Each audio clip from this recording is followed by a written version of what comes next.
Zdravo svima i dobrodošli i ovog puta kod mene na terasu. Danas ću vam pokazati dva jednostavna trika kako da zaštitite biljke od mušica. Treba će vam jedna tegla i najobičnija kutija šibica. Prvi način je da glave šibica zabodete u zemlju na oko 5 cm udaljenosti od oboda saksije ili od korena. A zatim je potrebno da biljku dobro zalijete vodom. Nakon 2 dana zamenite šibice novim, a nakon još 2 dana bi trebalo da mušice nestanu.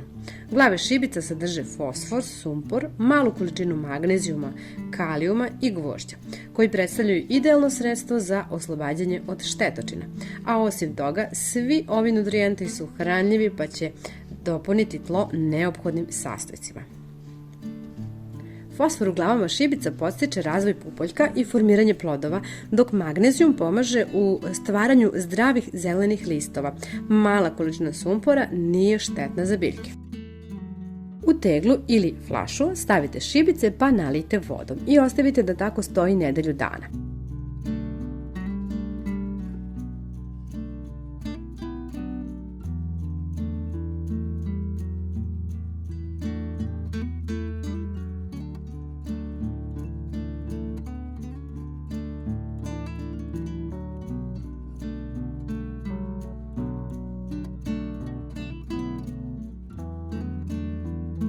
Nakon toga izvadite šibice i zalijte biljku tom vodom.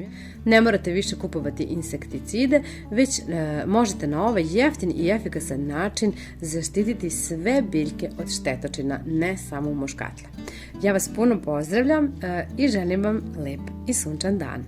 Ćao!